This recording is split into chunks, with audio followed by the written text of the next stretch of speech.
All you need are these: certainty of judgment in the present moment, action for the common good in the present moment, and an attitude of gratitude in the present moment for anything that comes your way.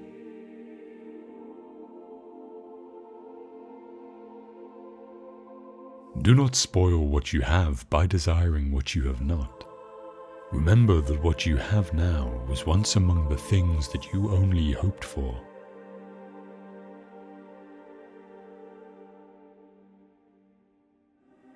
True happiness is to enjoy the present without anxious dependence upon the future, not to amuse ourselves with either hopes or fears, but to rest satisfied with what we have, which is sufficient.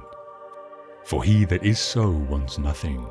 The greatest blessings of mankind are within us and within our reach. A wise man is content with his lot, whatever it may be, without wishing for what he has not.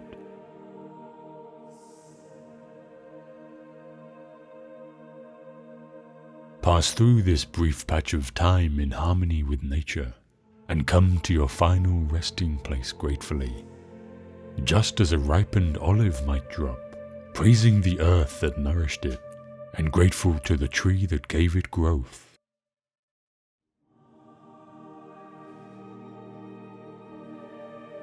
Wealth consists not in having great possessions, but in having few wants.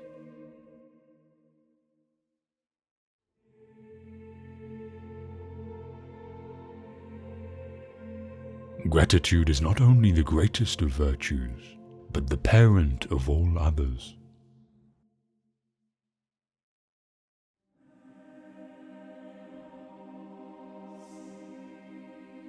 It is not the man who has too little, but the man who craves more that is poor.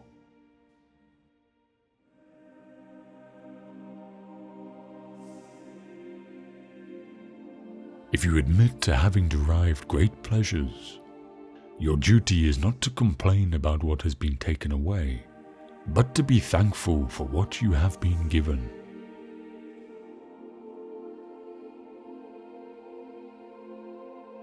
Remember that you must behave in life as at a dinner party.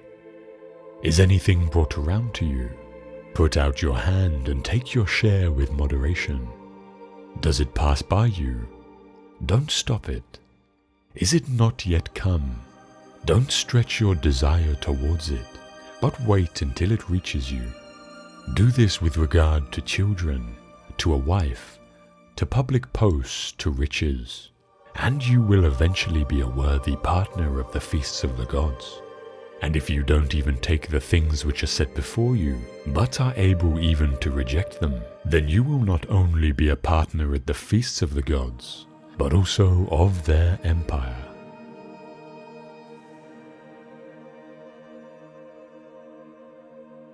He is a wise man who does not grieve for the things which he has not, but rejoices for those which he has.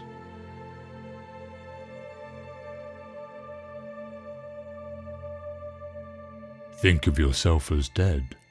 You have lived your life. Now take what's left and live it properly.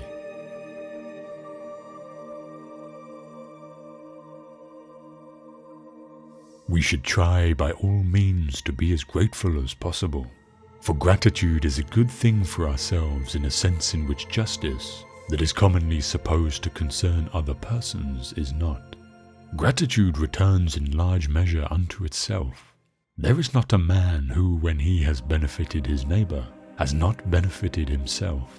I do not mean for the reason that he whom you have aided will desire to aid you, or that he who you have defended will desire to protect you, or that an example of good conduct returns in a circle to benefit the doer, just as examples of bad conduct recoil upon their authors, and as men find no pity if they suffer wrongs which they themselves have demonstrated the possibility of committing, but that the reward for all the virtues lies in the virtues themselves, for they are not practiced with a view to recompense.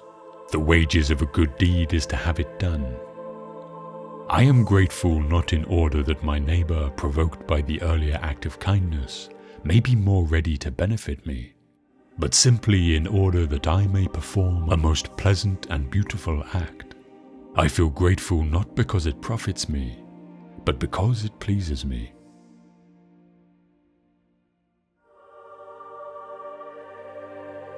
Cultivate the habit for being grateful for every good thing that comes to you, and to give thanks continuously. And because all things have contributed to your advancement, you should include all things in your gratitude.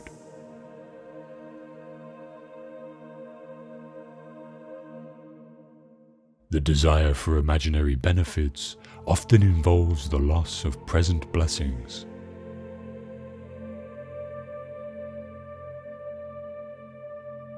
When you arise in the morning, think of what a privilege it is to be alive, to think, to enjoy, to love.